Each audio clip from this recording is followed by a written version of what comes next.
Hey, what's up, everybody, and welcome to this week's edition of the Huddle. We come at you every Tuesday to discuss maintaining forward progress in your flooring career. I say it every week, pretty much any career or any business. I think most of what we talk about is applicable. This week, we're starting a four-part series on relationships. Um, and today we're going to start with building and maintaining relationships with your crews.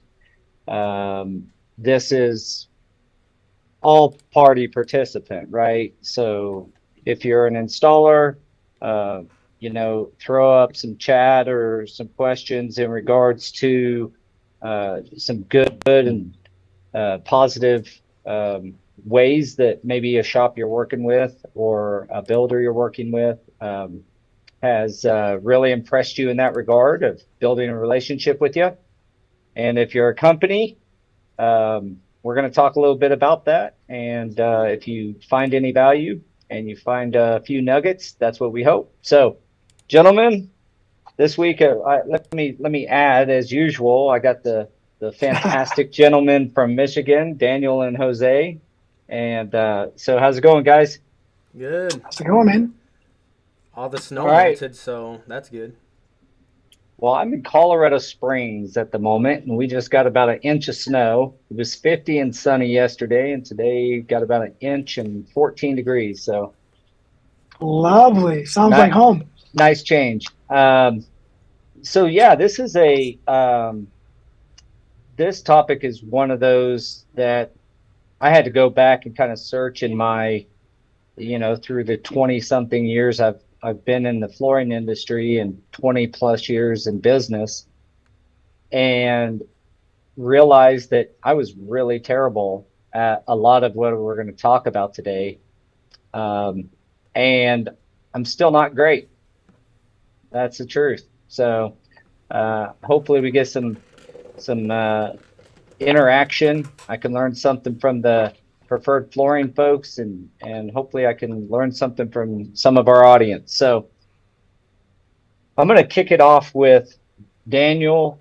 What are when we're talking about building, starting, building, maintaining relationships with crews. And this is whether they're employee or subs, but I think subs are a little more difficult to do. Your employees get to go to, Christmas parties and all that stuff, and maybe you throw a subcontractor appreciation every now and again, but your employees are more involved in the company, generally speaking. So that may be two different ways of dealing with it. But what's your take on how have you guys been able to, and what have you seen out there that's, with other companies on building good, solid relationships with their crews? I I think it just starts with that, like getting to know your guys rather than just thinking that they're there to do what they got to do and then go home. There's quite a few times where just being in the office, the guys will come into the office and they'll stay here for half hour, 45 minutes, and just shoot the shit, just talk and see what's going on in each other's lives and ask questions that they really don't have anyone else to ask. And it's not always about work, I think, is what it boils down to, right? You have to get to know people on a more personal level rather than just always talking about work. Yeah, I um Yes. I think that's probably where, I was the weakest for the first decade maybe of being in business, where, you know, it's not that I didn't care, it's just I didn't put enough effort into getting to know them and knowing their life. And they got kids and they got a family and they got, you know, dreams and aspirations just like the rest of us, just like everybody does. And realizing that at some point I started to realize that the way I was treated as an employee, I took a lot of solace in that I was much better than the company I worked for, but I still wasn't very good at this. I wasn't very good at showing people I cared about them. Uh, specifically our subcontract installers. Hourlies I did a little bit better with. They're there a little bit more. You have a little more interaction with them because you know, unfortunately for an hourly crew, sometimes we bounce them around from job to job. Right. But yeah, I was poor at that part, dude, and I feel like I've gotten better, but I got a long ways to go. How Yeah. about you, Jose? So it's a little weird. Like everybody's dynamic is a little different, right? Like, so a lot of the guys, the majority of the guys that have run through Preferred or been with us for a while or will be with us in the future, a lot of them are referrals through close friends or family, and it does give us a little bit of an advantage on knowing them personally. Like uh, everybody I've known, like one of the guys, one of our gentlemen, Bobby, I've known him since before that dude used to walk around the softball field with boogers hanging out. You know what I mean? I've known him since he was in elementary school, and even like Jeremy that worked for us. So it makes it easier to connect on a personal level, and you know their life, right? You know more than the standard or typical, let's say, boss or business owner. So that's little gives us a little bit of an advantage, or I feel it's an advantage for us. But making sure that you're able to keep that connection is it does prove to be difficult sometimes, right? Like Well, you I get want to. busy. Yeah, go ahead. Sorry. No, you're good. I mean, you get busy and you just you know that you connect with them on a personal level, but at the same time, you're still trying to make sure that you can keep that revolving door of work open for them, so that way they have something solid to base their finances off. And with that happening, you do lose track of the intimate portion of any relationship that is at work. Yeah, I wanted to bring up that when I first started it, I felt really when I kind of recognized and some of the guys I knew from the other company that we worked at, and that it was more natural because I already knew them. But bringing in new crews, I didn't want to be unauthentic about Yeah, showing interest in them, like just so that they wanted to do something for me or for the benefit of my company or the benefit of the company in general. Uh, it really, I mean, it's a personal journey for me anyway, that you actually have to care. You actually have to care without the strings attached of how what it does for your business. Not trying to call you out on it. It's just you brought up something that triggered how I was, and so I wanted to right. point that out from a work standpoint. I feel like what really which is the part I probably did better and I'm still not great at, but I'm working on it, is good, solid communication and having the jobs, ready for them. Like making sure that they're profitable, caring about their money, not just my money Yeah, or the company's money, but caring about their money by setting the jobs up correctly, training our project managers and our project executives and our admin staff to realize that, having an efficient job site for a crew benefits that crew. And if we can do that, then they're going to make a better living and less downtime and those, less jobs getting pushed. Um, some of that's going to happen completely outside of like we can't control it. I mean, you guys know you get pictures from a job site that say it's ready and you get there and all of a sudden it looks like Sanford and Sons moved into the room you're supposed to be doing. yeah, So some of it we cannot control completely. But that's from the business aspect. And then, a lot of the subs are my friends. I have a few that are that I mentor on some level of consistent basis. Come into my office, I talk to them. discuss a lot of the stuff I went through as a sub. Even my employee installers, just stuff I went through as an employee installer, and Yeah. how we can do better. And one other thing I would say is asking them what you can do better. I know that door's got to swing both ways in order to become more efficient on both sides. You got to be willing to take criticism, whether it's positive or negative on both ends, right? I know that there's got to be balance, but and to add to the conversation a little bit, because I don't want anybody to think like I don't talk to anybody at work, because I do talk to everybody outside of work as well. It's just like Daniel said, sometimes when they do have a little bit extra time and they don't have something going on in the evening, and we're working a little bit later in the office, they come in and hang out, and I absolutely love that, right? Like we'll catch up on life in general, and I love that aspect.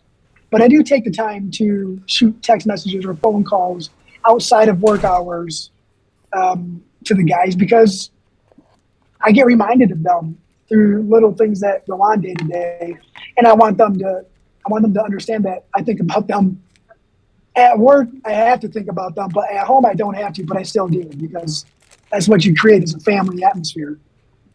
Yeah, that's one of the things that I think is the biggest compliment we can receive as a company is when one of our installers, or whether they're subs or employees, say that it's like a big family.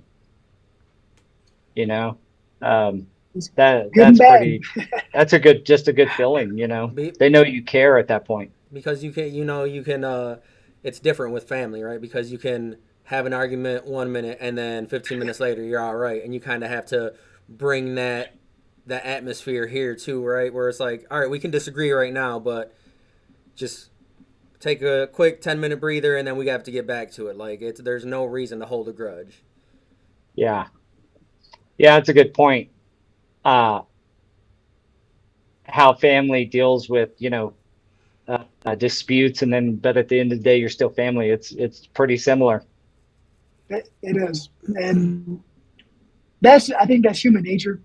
It's just it's easier to stay upset and disagree when the relationship is long distance, right? But Hmm. when you got to see somebody every day, you got to bump into them every day. There is no reason to hold on to that animosity, to hold on to, just agree to disagree and move on. Yeah. And So, you know, great concepts. How do we, what are specific things that you guys do that accomplish that? So, um, you know, I'll give you an example. I make 100% sure anytime an installer's in our office, I go up and talk to them. I go up and say, hi, how's it going? What are you up to? How's the wife or daughter or kids or whatever? And we actually have a conversation, and I shake their hand. Sometimes we hug. I mean, um, those are real life relationship building things. And I'm not doing it. I hope I'm being clear here. I'm not saying go out and do these things unauthentically. Like, you got to find it in yourself to actually want that, but that's been a real, you know, relationship builder, I guess, almost organically with the crews is, and when I see those guys, I know what they go through. You guys know what they go through. And yeah, there's not a lot of people that are, a lot of companies have people in the office that simply, and frankly, those are the people that could learn the most off of this conversation, because all three of us are old installers, and you know what it's like to be out on a job site and not have the materials, or feel like you're just a tool in that company's toolbox. And if we want to that build is not a good feeling. installation community, we have to be better too. Yeah, it's one of So those things where, like you said, it can't feel like it's forced, right? But at the same time, when you're trying something new, you kind of got to force yourself to do it and then become comfortable with it. So, a lot of what we have done, especially like lately, Crystal is actually, and I think we've talked about it before. She had the guys do a vision board to kind of see where they're at and where they want to go, and we talked about that a few weeks ago.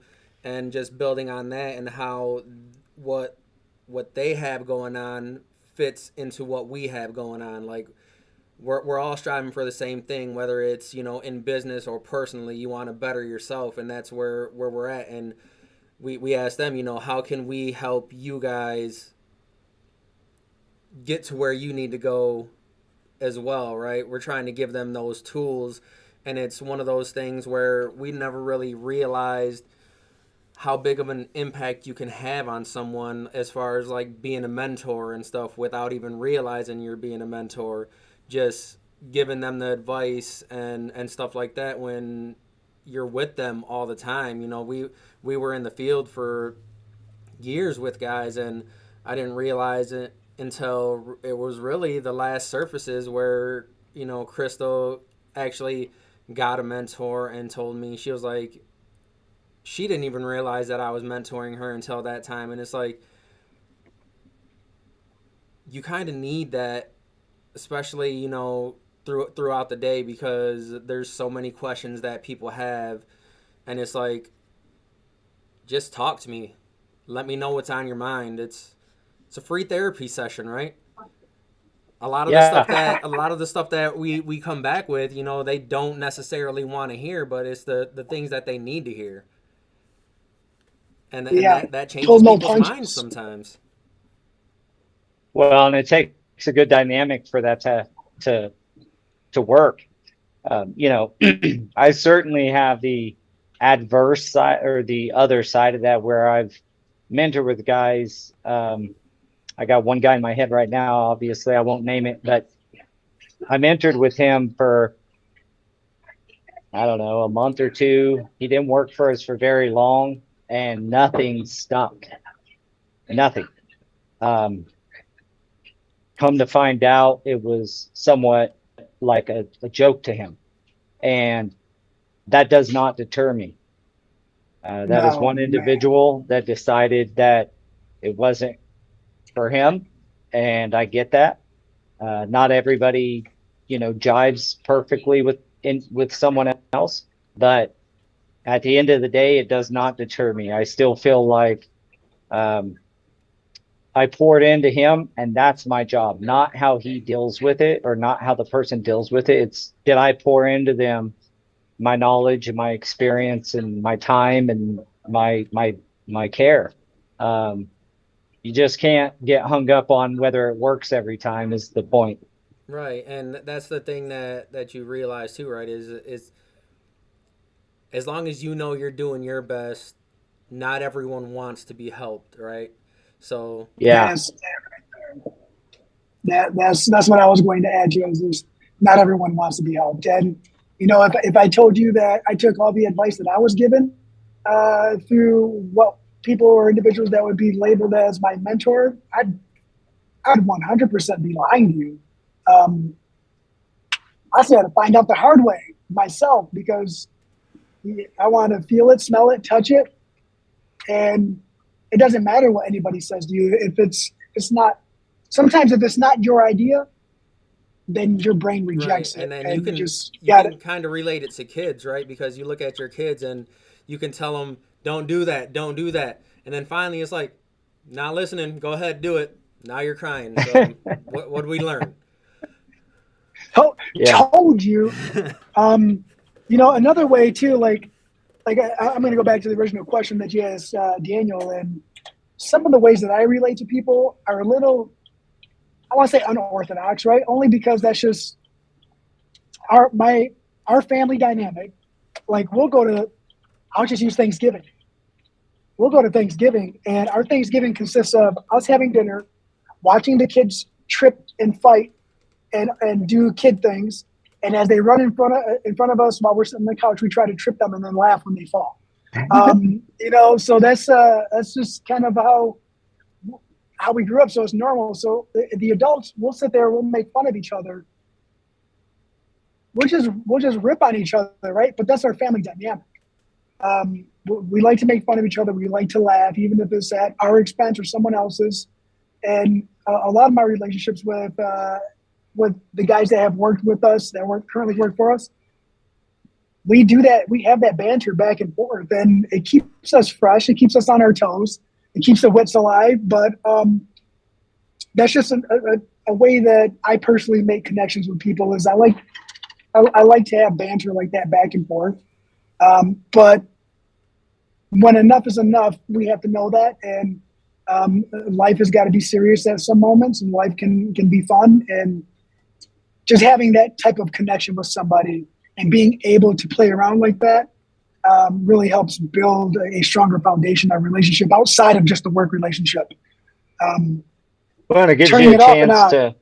gives you a chance to kind of, you know, we all know the construction industry is tough business. Oh, yeah. Flooring is tough business. You know, when you have a bad day, if you got a boss that you can go let loose with a little bit, maybe toss some, you know, I hate We'll to play some say, cornhole. yeah, I mean, it can get pretty racy sometimes with some of our guys. You know, they from the aspect of, you know, talking shit with each other. Um, Yeah, but you know, it gives them a chance to just kind of forget about the day, and you know, we all have our tough days. So you know, that's again, it kind of goes back to treat them like family. I've been yeah, to a lot of, we've all been to a ton of conferences, and obviously we support that. If you're in the flooring industry as an installer, you ought to get to some of these things. But at the conferences, you know, um, they talk about building relationships a lot. And they talk about, I remember, I think it was at a Fuse conference actually, but one of the speakers, their biggest thing was these people are with you with in the same time frame that you're probably with your family, so you should treat them as such. And it was all about treating your employees like family. And that can be real cliche, but if you exercise it and you do it and you actually treat them like that, then you know, most of your guys are going to stick around, and you're going to have a better time together at work. Right. You like you Period. said earlier. You know, you can't treat them like a tool. You got to, and the whole family dynamic comes in because you have to realize that these guys are, and we can kind of get into the whole generational thing where the younger people are coming in, right? Because we have some younger guys working with us, and it's like they want to come in and work, but they also have a life outside of work that they want to get to enjoy. So, what can you do in order to kind of help them out with that? And for, you know, the past, it's been a long time. We stopped working weekends. You know, we tell everyone, you want us to work a weekend, you're definitely gonna have to make it worth it, because we also have to make it worth it, because that's cutting in on family time. Yeah. And then, you know, even yeah. if some of these guys that work with us, you know, that they don't have kids or anything, but still they have things planned on the weekends, and it's like, sorry man, like, in order to break these plans, like, your job isn't worth me putting my guys in a position to where they're going to be angry and then not produce that following week. I'd rather give them the days off that they already had planned to do something, and then we'll start off fresh next week. It's always a hard thing too. It's like it took so long for me to comfortably get that message across to a lot of the companies that we were established with and doing work for. And I know not everybody goes for it, not everybody does it. There's a lot of guys that would rather work on the weekend than, you know, than a Thursday or Friday. And I get it, I understand it. And everybody do what they wish for their work schedule. It just, for us and what we were doing and the dynamics that we had going on, it just seemed to fit better for us to avoid working weekends. The team morale was better on Monday. There was more benefits than negatives, and the benefits were more internal, obviously, right? I wasn't keeping everybody happy when we made those decisions. We weren't keeping everybody happy as far as the companies we worked for, Wow. but. You So, glitched for a second. You sorry. paused and then went real fast. It's gonna sound real good on the podcast. Oh, okay. So, That was crazy. Sorry. but it did help. I thought I said something wrong for a second. I said, but it did help. It did help our chemistry as a company, and production did get better. It did, and guys loved the fact that I did my best to avoid nights or weekends. Can I 100% avoid it? No. No, but it's got to be necessary. So you got to push back on your client to make sure, is it necessary or just something that they're wanting? Correct. We get a lot of, well, can you guys work Saturday and Sunday? And my question is always, is that part of our duration? And then if it's not, is this really necessary? Like, don't just say yes. I want to drill down and find out why do they think they need us to work this weekend? And over the summer this year, our guys ran pretty hard. We did work quite a few weekends, but I'll tell you, we recognized that with the guys. We told them, each one of them, look, we know we're driving hard here, and we know it's getting crazy, but hang in with us. Obviously it's going to slow down a little bit, and we'll get back to some normal work hours. At least acknowledge it, I think, is where we were at. We're not as far along as you guys in that respect, as far as like trying, almost setting the rule that you don't work weekends, and then someone's really got to come at you with a real good reason why.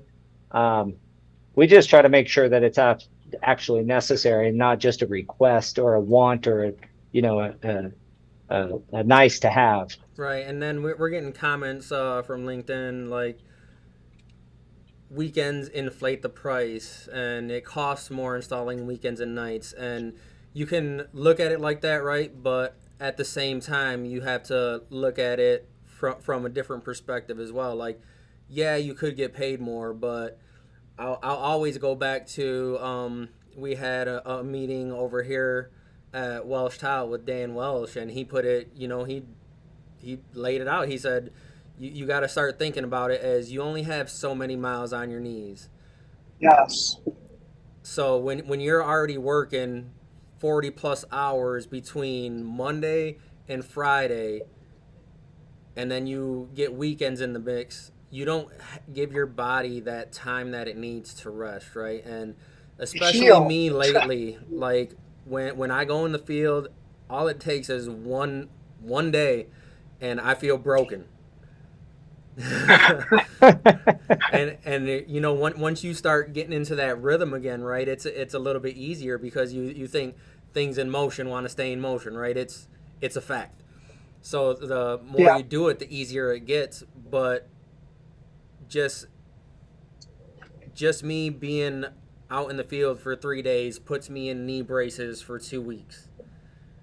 I went in the field, this was probably a good couple months ago now, to where, I worked a few days and I felt fine. And then on a weekend, I'm just standing there and, we're at a meeting. I'm just meeting all these parents for my niece's new softball team.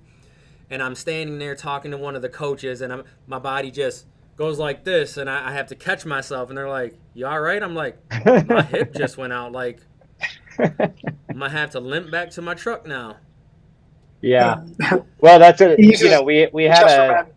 We touched on this on a previous podcast during the safety stuff, or taking care of your body, the longevity, right? And if you look at it like Dan Welch said, is you only have so many up and downs, right? You only have so many miles on your knees. Are you wasting them on weekend work that's not necessary? I mean, look, if it has to happen, I'm just the type that I believe we should try our best to make it happen. Yes. That can also be done creatively by keeping track of who worked previous weekends, and maybe working someone who hasn't worked a weekend in the last month or so. And so there, you can get a little bit more creative. We've actually had hourlies go in behind a sub, because the sub had worked, a month, you know, straight through weekends, and then we'd just have our hourlies. If they didn't have all their hours or something, uh, they were asking for hours. We can give them those hours and follow behind that sub and help that sub out. Right. And so There you was got to be a a little creative sometimes. But there was a point too where we were, this was a few months ago, we were doing a hospital project and it needed moisture mitigation, and then we had to self level on top of that. And in order to keep on schedule, I mean, the guys were already working. I want to say they were working 50 plus hours a week at this point, Monday through Friday. At that point, it's hard for me to say, hey, you guys got to work Saturday too. And me, Jose, and Crystal went in on Saturday and self leveled everything so that way it was ready for the guys on Monday. there you Yeah, go. it was, and you know what? I love working with my brother and my sister. It's like that well-oiled machine. You don't have to say, "Hey, you need to do this," and you need to do that. It's just like we walk in. This is what's got to be done. All right, boom, divide, conquer, meet in the Yeah. middle, slap And hands, and go home. and that Um, also, goes to the culture and showing your team that, even though I'm not in the field every day, I'm still thinking about you guys, and I'm still worried about you getting the rest that you need. So I'm going to take some of my time and go do this. And You know, that it won't happen every time, right? Because our kids are busy. So it's oh to have a man, free weekend, especially like during the summer, is really rare. yeah. So, and I don't feel right if I go to the guys and like, hey, you guys got to work every Saturday for the next 3 weeks. Oh, well, what are you going to be doing? Oh, I'm going to be at this ball game, and then I'm going to be at this ball game. It's like I have stuff to do, but I know that especially during the summers when like Michigan winters are horrible, and there's nothing to do over here in the wintertime other than, I don't know, go bowling. Sledding. But Go sledding. yeah, but it's yeah. like you No, want to nobody take likes to do that advantage though. of the weather, and when you're working 50, 60 hours from Monday through Friday, you want to take that time to, even if you don't want to go to the beach, at least you got the time to do it. Yeah. Go do Well, something. and you bring up the a point that I wanted to drill down on a little bit more, which is one thing my guys know, like everybody that works for me knows, I'll do what I'm asking you to do. I'll Yes. do it. I have done it. I'm sitting in a hotel in Colorado Springs that we finished a few months ago, walking a final walkthrough with the owner. And I remember a few months back, my poor knees, guys, was terrible. But I laid, uh, it's been several months now, but I laid some, fitness room bowl-on sheet vinyl, double set with a comfort pad underneath it.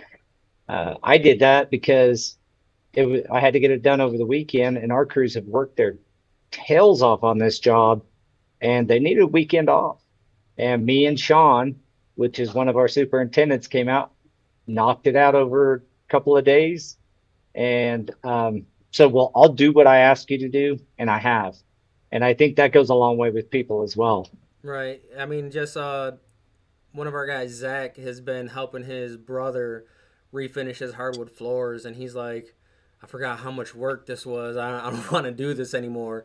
And then he came. I was in here on a Saturday, and he came in to grab some stuff, and he was like, "You working on a Saturday?" I said, "I don't think you realize how much we actually work.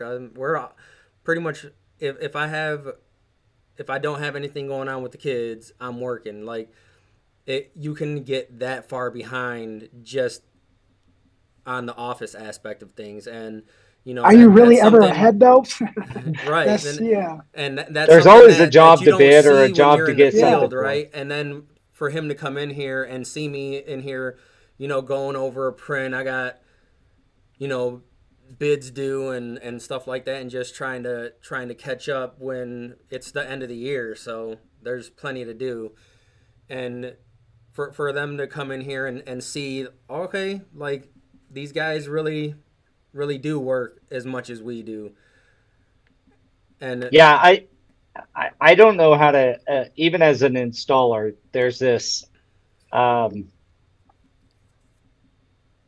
there's this thought like field versus office. When I was installing, it was really prevalent. Like we were almost unionized, not really, but like we always got together and just hated on the office. Well, I had just got in the industry. Suits. That was Call the them suits. atmosphere that I came into. But it was for good reason. I mean, back then, the company I worked for, all the office, had health benefits and vacation and holiday pay and all this. Us installers had none of that, not one of those benefits.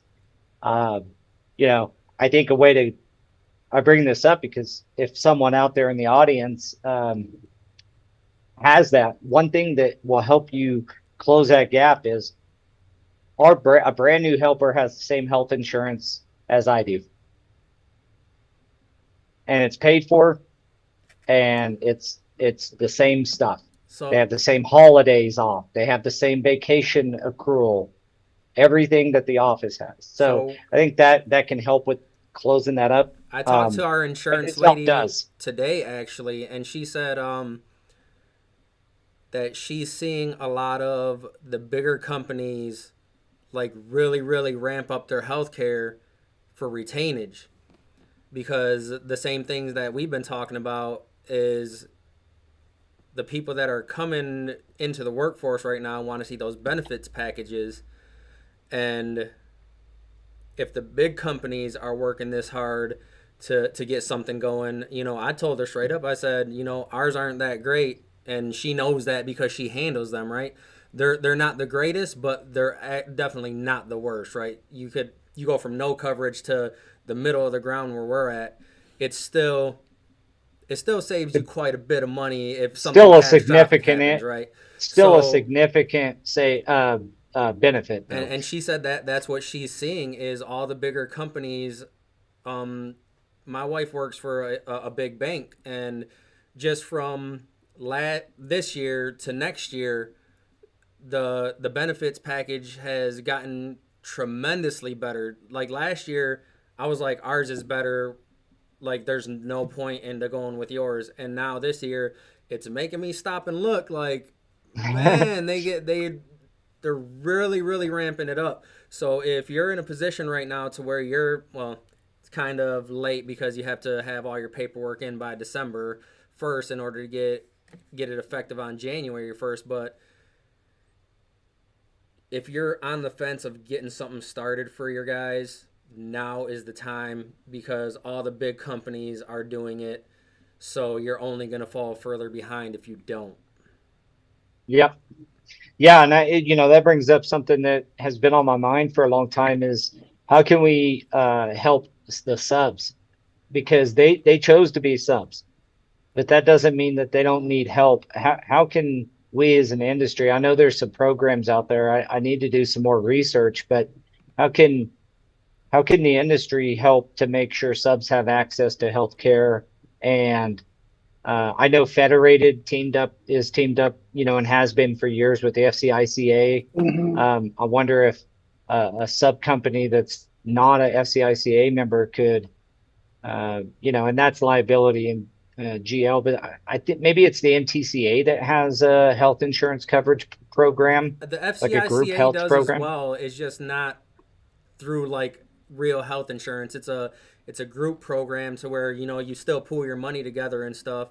So it's comparable to healthcare, but it's not that you can't necessarily call it health insurance. I don't think. And when we talked to, did we talk to the FCICA about it? I don't remember, but it has to do with something about the actual healthcare coverage, and you can't get certain coverages somewhere, so it's hard to blanket that Yeah, under something that's national.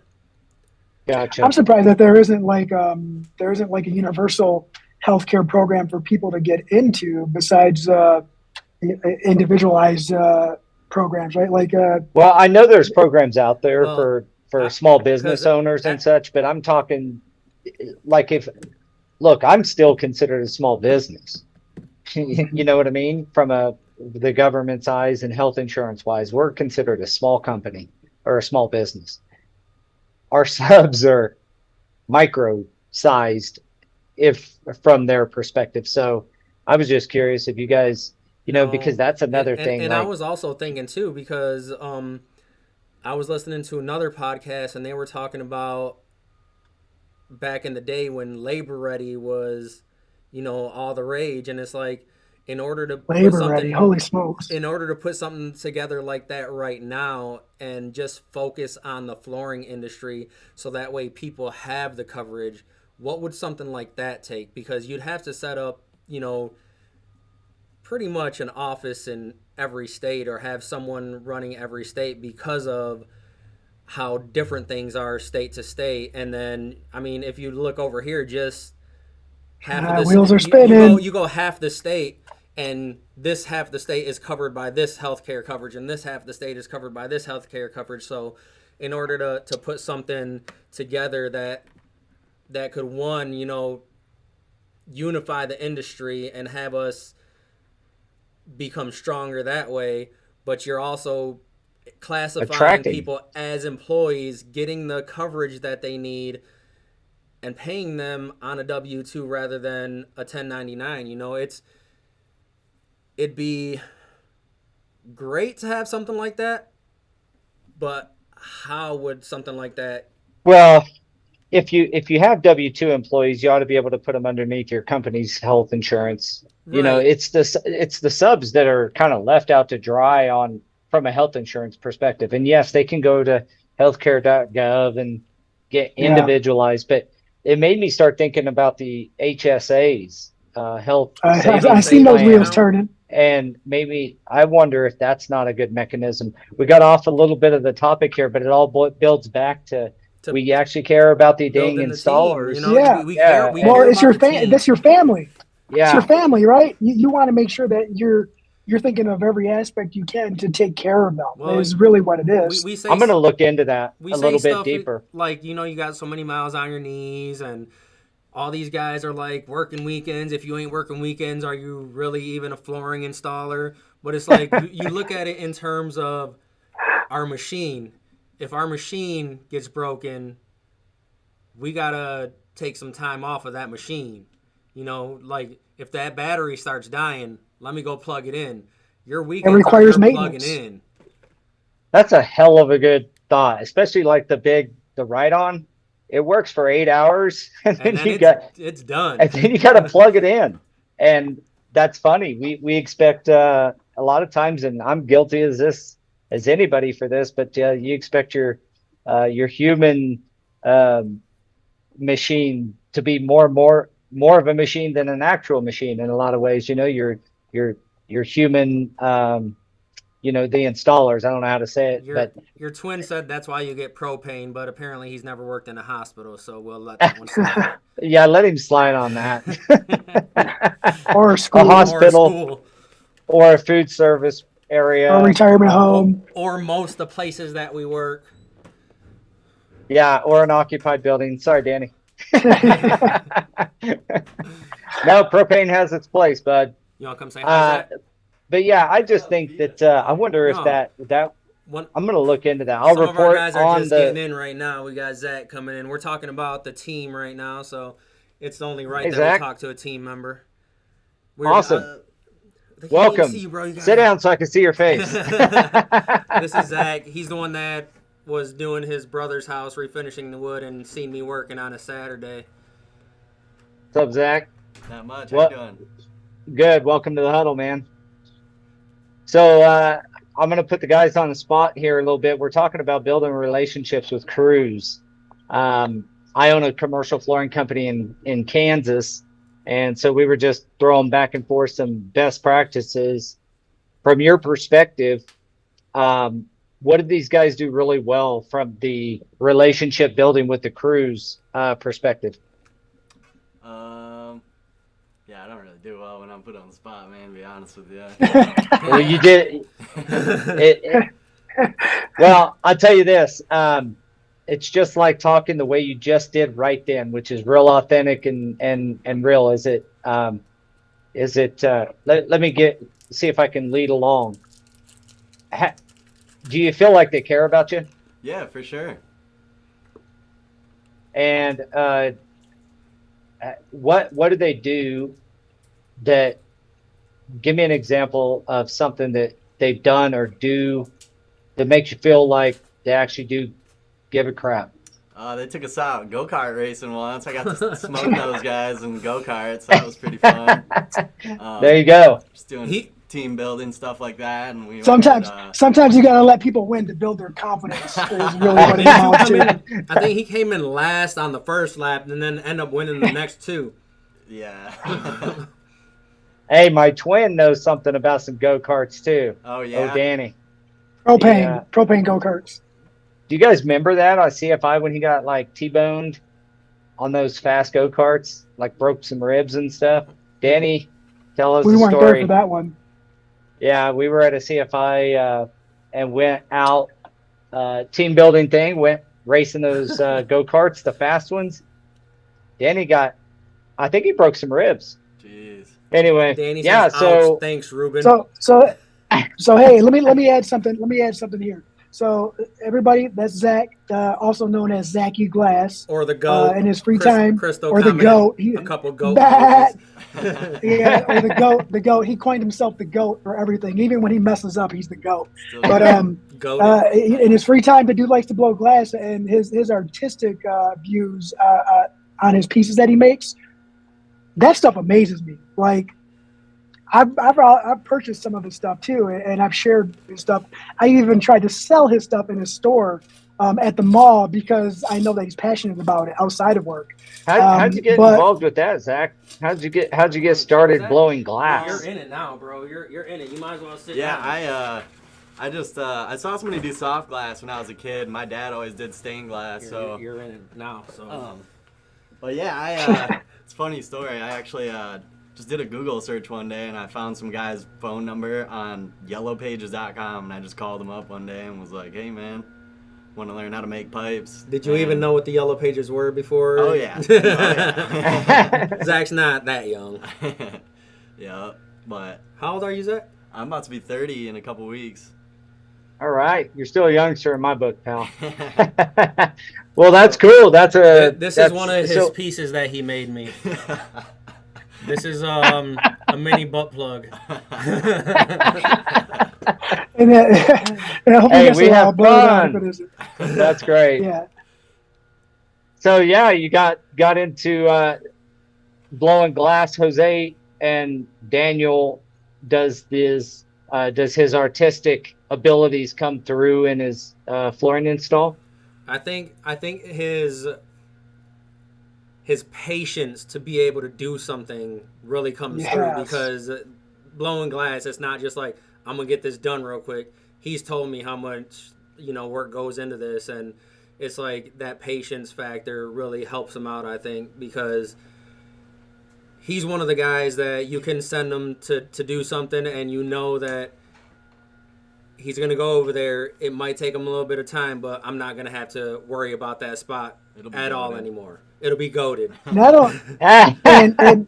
And we don't know if it's really patience or like all the chemicals that he breathes in because he doesn't wear a mask or anything. So, probably. And we kind of talked earlier too about trying not to work weekends and stuff, because we know you guys have hobbies, and for you to spend your weekends blowing glass is a lot better for your recharge cycle than it is to if we were to be like, well, guys, you got to work Saturday and Sunday this week. You kind of got to make time for the things that you like to do rather than the things that you need to do. Yeah, it shows you care. Not just you, but like they care.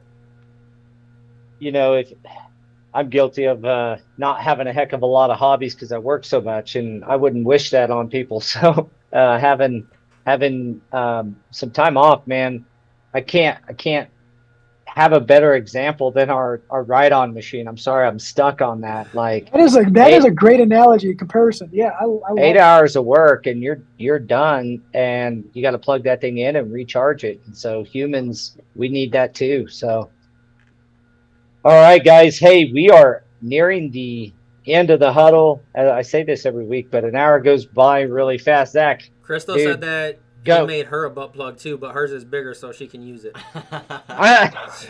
Slightly bigger. It's called shrapnel. Okay. All right, we got off course. Crapnel. My apologies, guys. Zach, you're obviously a talented glass blower and flooring installer. Thanks for joining us today and You can stepping find in. him on Instagram. He does a lot of his work on Instagram, right? Yeah, Instagram.com/ZachyGlass, ZACHY. Zachy Glass. Zachy Oh, Glass. All right.